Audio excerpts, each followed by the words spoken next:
April 1945, Okinawa's dense forests.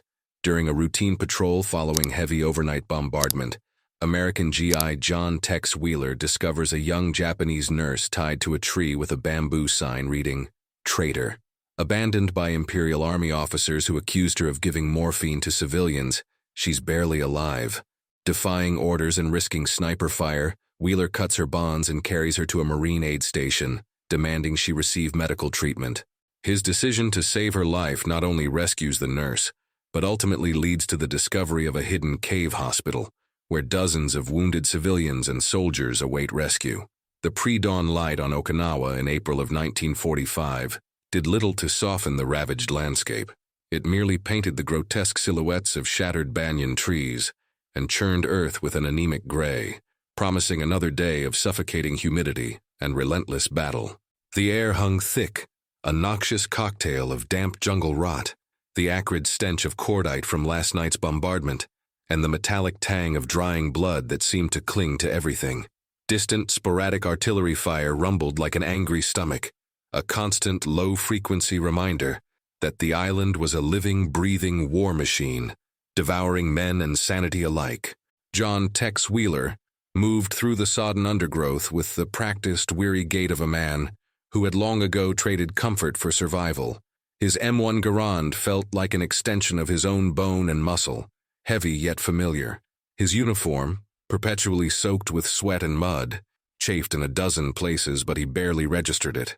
His eyes, perpetually bloodshot and rimmed with fatigue, scanned the tangled canopy above and the treacherous, root-choked ground below, each shadow a potential enemy, each rustle of leaves a possible sniper.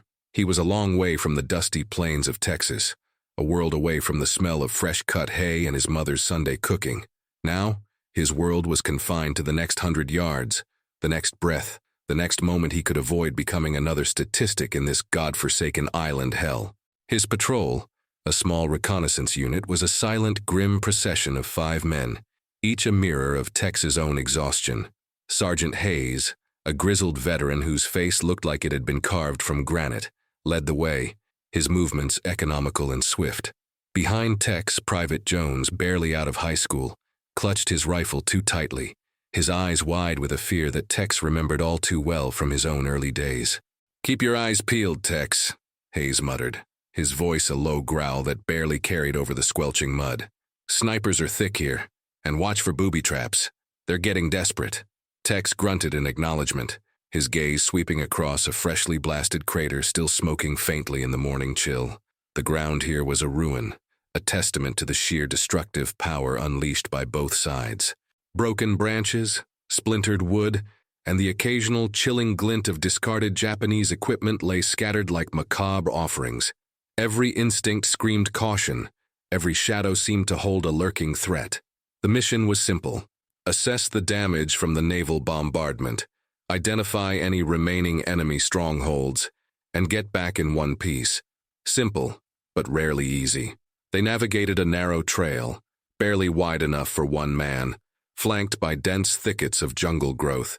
Water, thick and stagnant, pooled in muddy ruts reflecting the gray sky like broken mirrors. The air was heavy, cloying, trapping the scent of decay that clung to the vegetation.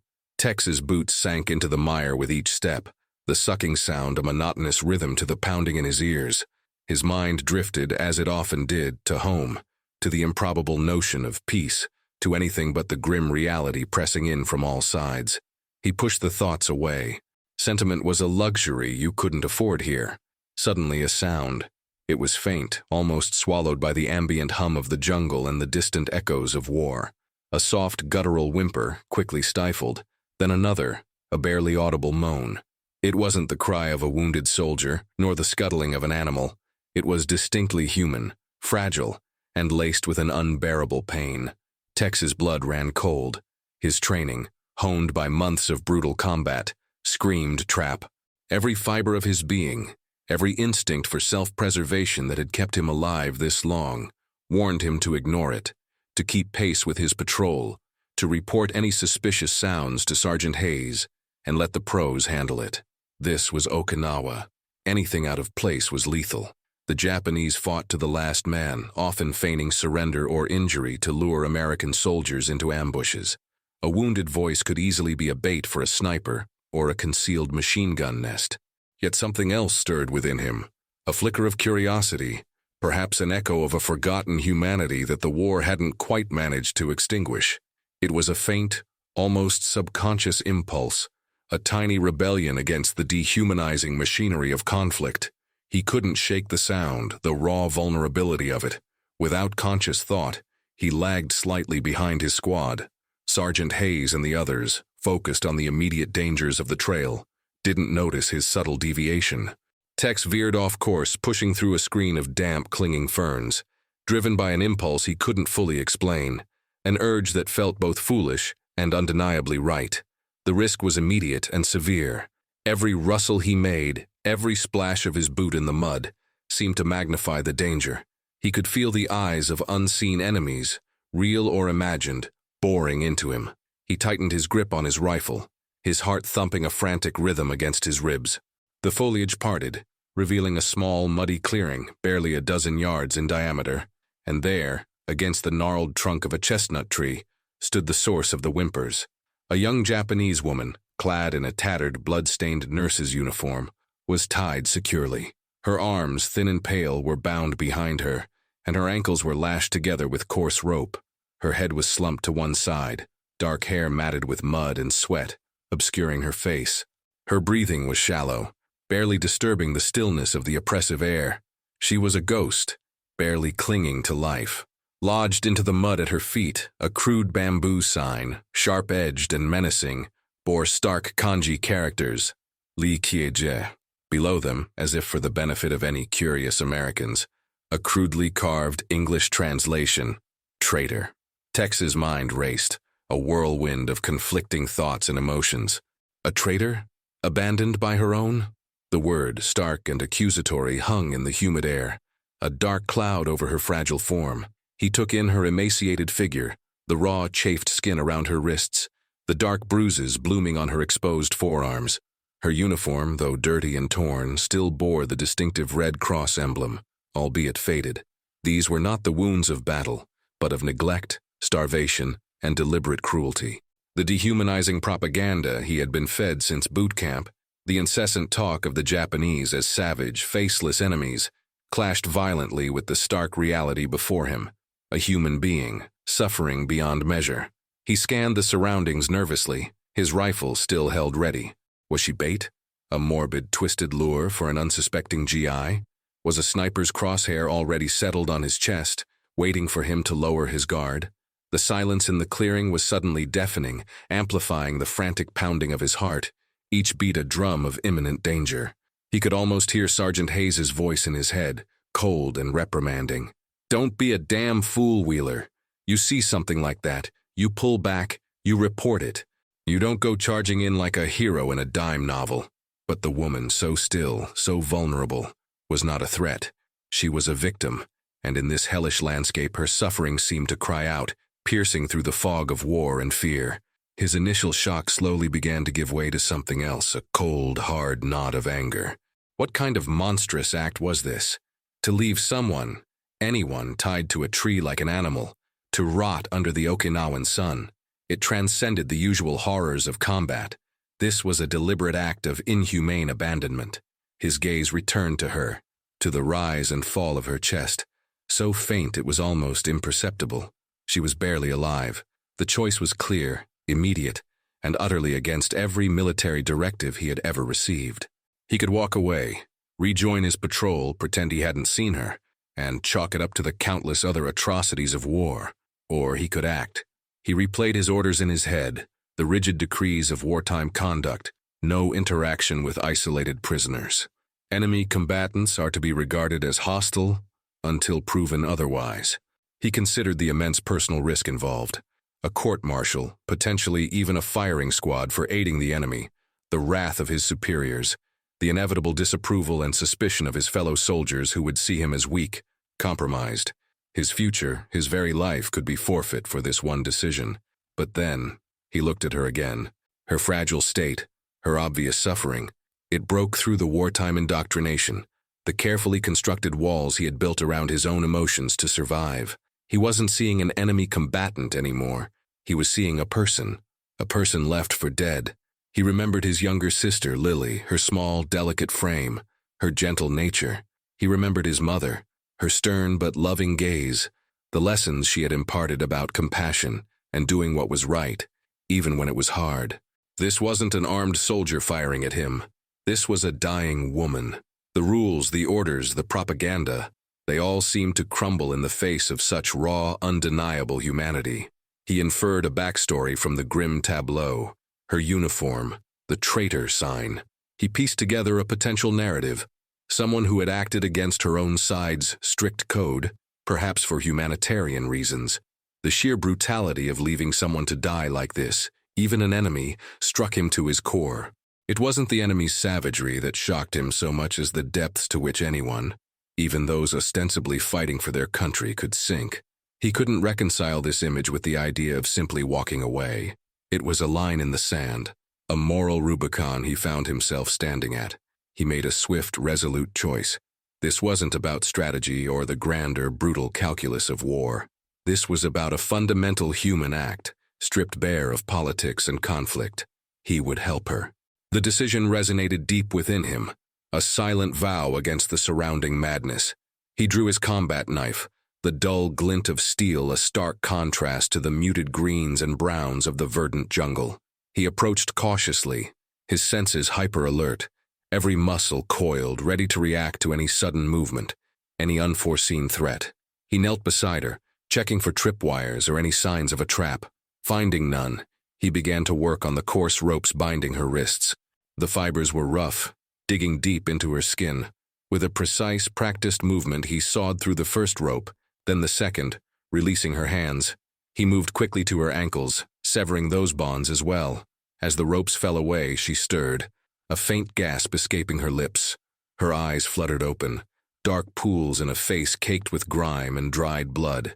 Fear, pain, and then a flicker of incomprehension when she saw an American soldier, not her tormentors, standing over her.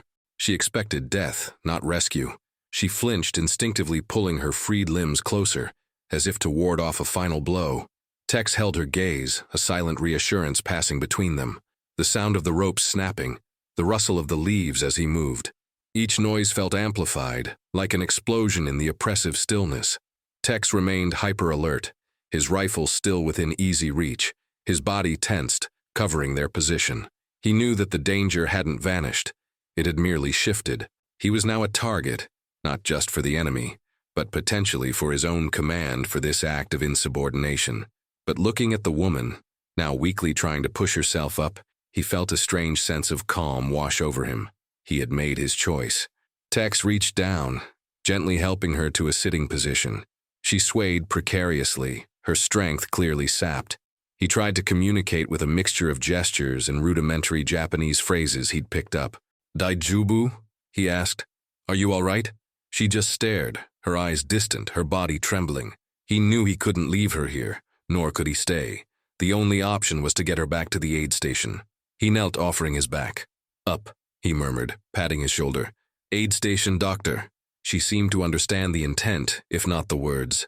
With a monumental effort, she draped an arm over his shoulder. He lifted, bracing himself, and hoisted her awkwardly over his shoulder. She was lighter than he expected, a testament to her prolonged starvation, but still a dead weight, limp and unresponsive. Her head lolled against his back, her shallow breaths tickling his neck. The journey back was an agony. Every step was a fresh challenge, physically demanding to carry her through the treacherous terrain, mentally exhausting to remain constantly vigilant against unseen threats. The flooded trail became a quagmire, the thick undergrowth an obstacle course designed to trip and snag. He shielded her instinctively, his body absorbing the blows from low-hanging branches and sharp thorns. He could feel her weight dragging him down, but the thought of abandoning her never crossed his mind. With every strained muscle, every ragged breath, his resolve hardened. He had committed to this, and now he would see it through. He silently promised her, and himself, that he would get her to safety. It was a promise born of desperate circumstances, but it felt as solid and unyielding as the Okinawan rock beneath his muddy boots. The sun, now higher in the sky, beat down mercilessly, adding to the oppressive heat. He pushed on, one foot in front of the other, each step a testament to a will that refused to break. The distant sounds of his patrol, now far behind him, had faded, replaced by the symphony of the jungle, the incessant buzzing of insects, the chirping of unseen birds, and the rhythmic splash of his own feet. He moved slowly, deliberately, conserving energy. His throat was parched, his vision swam with fatigue, but he forced himself to focus. The thought of what awaited him at the aid station, the questions, the accusations, gnawed at him, but he pushed it aside. First, he had to get her there. The aid station, a hastily erected collection of tents and sandbag dugouts, materialized through the foliage like a mirage. It was a scene of controlled chaos. Stretchers bearing wounded men, medics moving with grim efficiency, the guttural cries of pain and the terse commands of officers. The stench of antiseptic, blood, and fear was overpowering, a grim reminder of the war's constant toll. As Tex, caked in mud and sweat, staggered into the makeshift triage area with the Japanese woman slung over his shoulder, a sudden unnerving silence fell over the usually bustling station. Heads turned, conversations ceased, the clang of metal instruments, the murmur of wounded men, all dissolved into a collective, stunned hush. Medics froze, syringes poised. Wounded GIs stared, their faces a mixture of confusion and open hostility. Then, Captain Miller, a burly, gruff officer whose uniform always seemed perfectly starched despite the impossible conditions, pushed through the crowd. His face, usually a mask of weary determination, contorted into a furious scowl. "Wheeler, what the hell is this?" Miller bellowed, his voice cutting through the silence like a whip. "You bringing souvenirs now? You gone soft in the head, boy?" He marched directly up to Tex, his eyes blazing with anger and disbelief. "Explain yourself, soldier. You know the damn rules. What in God's name do you think you're doing?" His hand instinctively went to the pistol at his hip, a clear threat. Tex, despite his exhaustion, refused to flinch. The woman on his shoulder was barely conscious, her breathing ragged, her slight weight a constant reminder of his purpose. "She's a nurse, Captain," Tex stated, his voice hoarse but steady, refusing to back down. He gently lowered the woman to the ground, laying her carefully on a spare stretcher. "She was tied to a tree, sir. Left for dead. Had a traitor sign on her. She's not a combatant, she's barely breathing."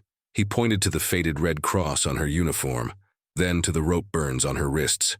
He emphasized her role, her critical condition, the undeniable proof of abuse. A battle-weary but humane doctor, Dr. Evans, a man whose gray hair seemed to have sprouted overnight from the stress of his duties, moved forward, his professional curiosity overriding his initial shock. He knelt beside the woman, his fingers quickly checking her pulse, lifting an eyelid, examining her ragged breathing. "He's right, Captain," Dr. Evans muttered, his voice low and clinical. "Severe dehydration, malnutrition, probably some internal trauma from the binding. And these marks," he indicated the rope burns, "they're fresh but consistent with prolonged restraint. Nurse's uniform, too. She's in bad shape, Miller. Critical." Tex seized the moment, making a desperate plea, his gaze locking with Captain Miller's. "We don't leave people to rot like that, sir. Not even the enemy, not like that. What kind of men does that make us? What kind of army leaves someone to die tied to a tree?" He wasn't just appealing to military honor. He was appealing to something deeper, a shared sense of basic human decency that transcended the brutal realities of war. His words, raw and heartfelt, hung in the tense air. Captain Miller was visibly torn. The rigid military code hammered into him for decades clashed with the unsettling image before him, a broken, defenseless woman, and Tex's unwavering, almost defiant stand. He knew the implications. Orders were orders. Fraternizing with the enemy, bringing in a POW under these circumstances. It was a black mark, a potential career ender or worse. Yet Dr. Evans's clinical assessment, combined with Tex's raw moral appeal, chipped away at his hardened exterior. He glanced at the other soldiers and medics, many of whom, despite their initial shock, now watched with a silent, expectant curiosity. With a heavy sigh that seemed to carry the weight of the entire Pacific theater, Miller finally relented. His shoulders slumped, the fight draining out of him. "All right, Evans," he grumbled, running a hand over his face. "Patch her up. Give her whatever she needs.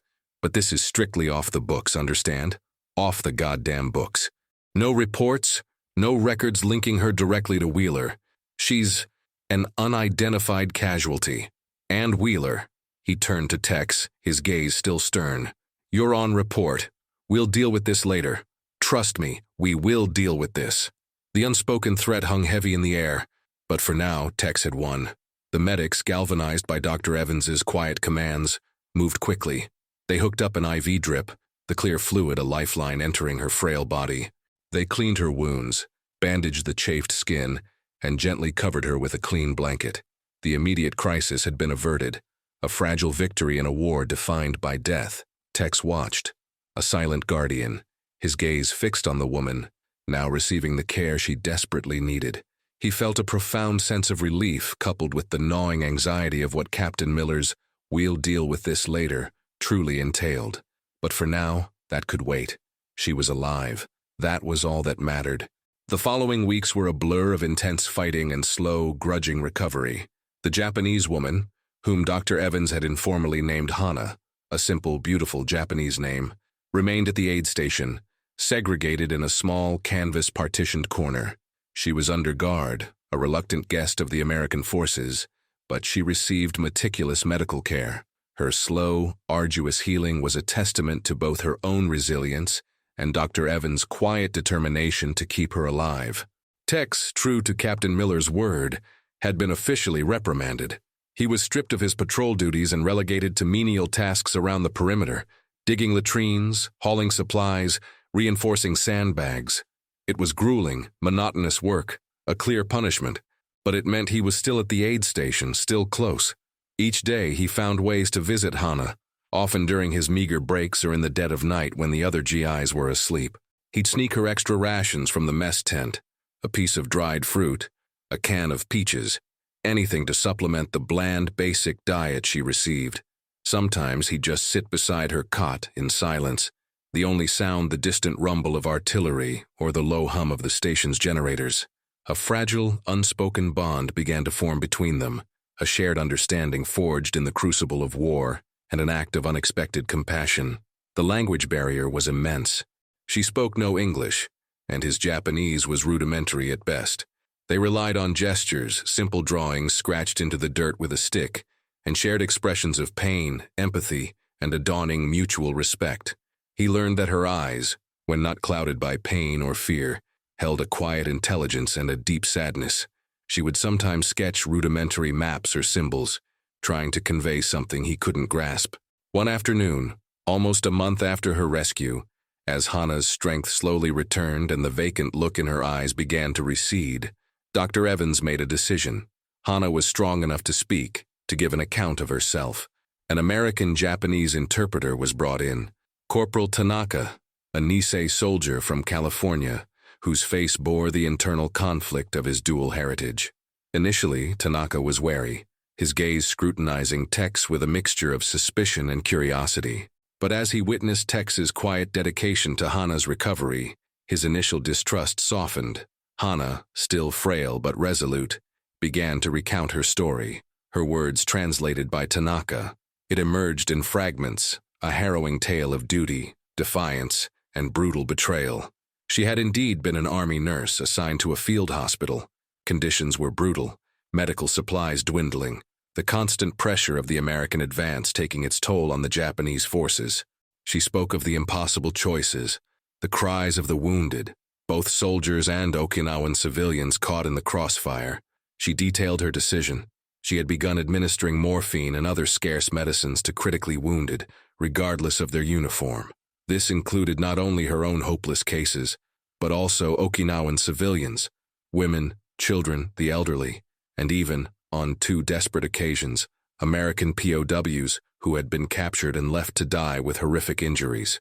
This was against strict Imperial Army orders, which mandated that precious medical supplies be reserved exclusively for priority combat soldiers who could still fight. Her compassion had superseded military doctrine. She was caught by her own officers, denounced as a traitor for squandering resources on worthless lives and for aiding the enemy. She had been brutally beaten, starved, and then, as a final degrading punishment, tied to that chestnut tree and left to die, a stark warning to any other who might question orders. Tex listened, his face grim. His instinct, his desperate, foolish impulse had been right. Hana wasn't a traitor to humanity. She was a traitor to a twisted, inhumane code of war, a code that demanded blind loyalty over basic decency. His own choices, his own defiance, felt validated in the face of her incredible courage. He saw her not as an enemy, but as a fellow human being who had dared to uphold a moral standard in the midst of savagery. As Hana finished her harrowing account, a new urgent light entered her eyes.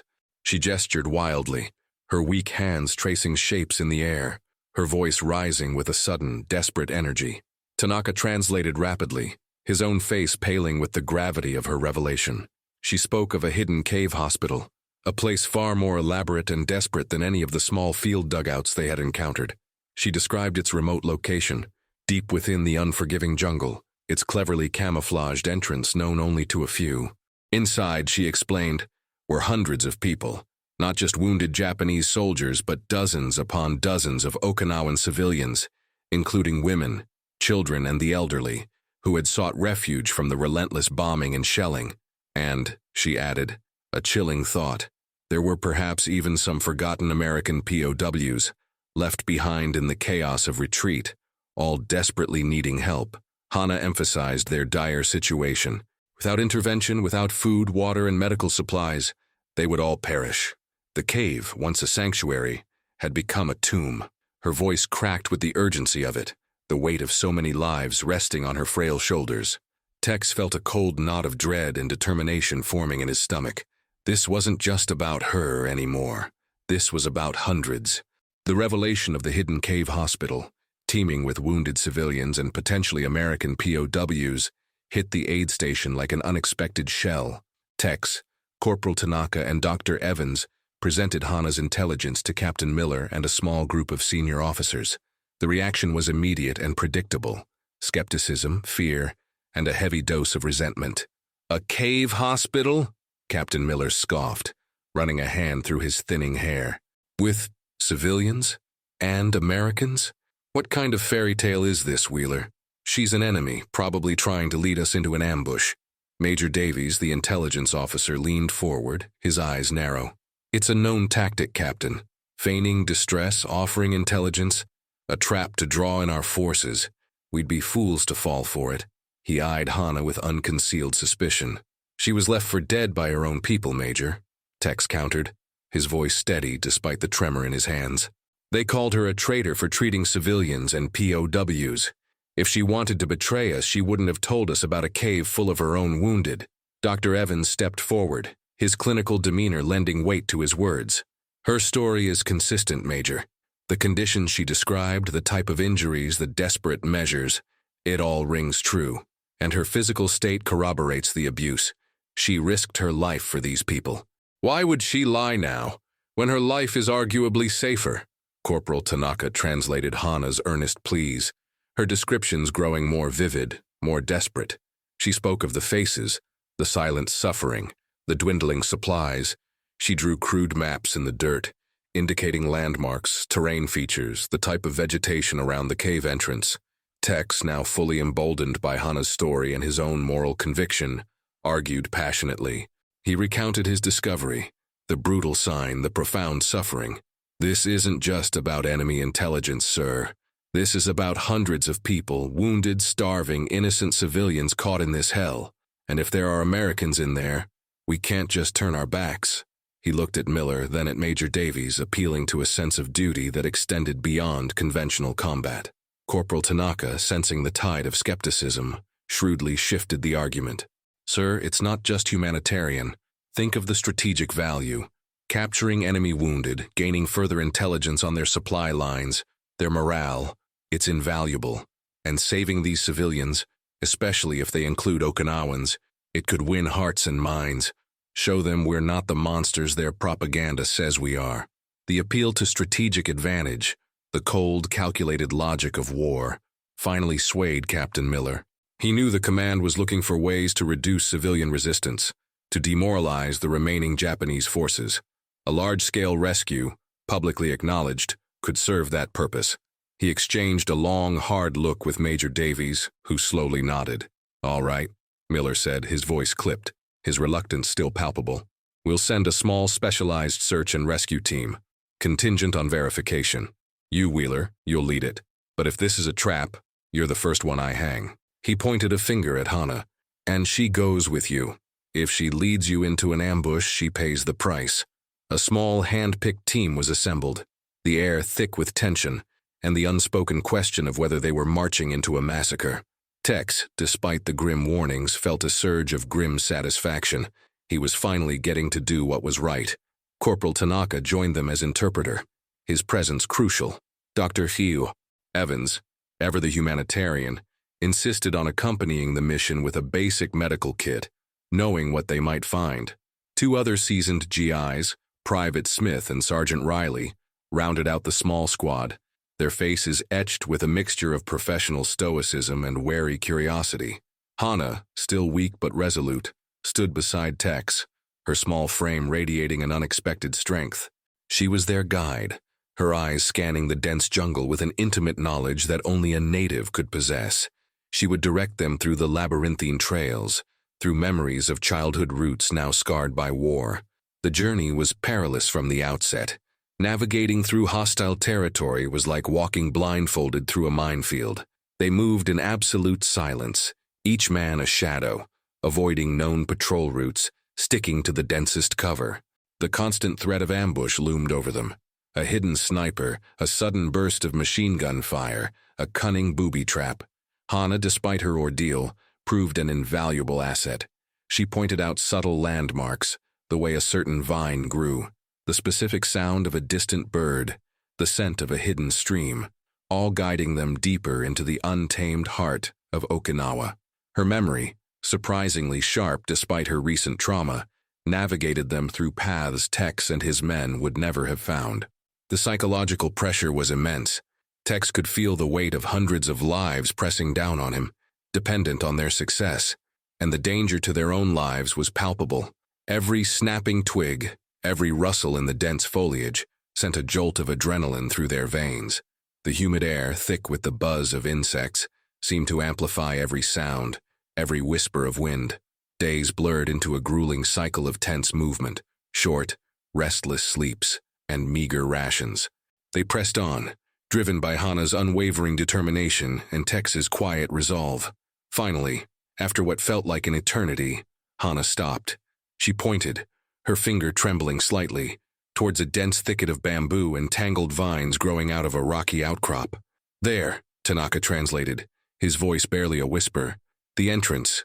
Well hidden." Tex approached cautiously, rifle ready, and pushed through the dense screen. The air immediately grew cooler, damp, and still. A narrow crevice in the rock face, almost invisible from the outside, opened into a dark, cavernous space.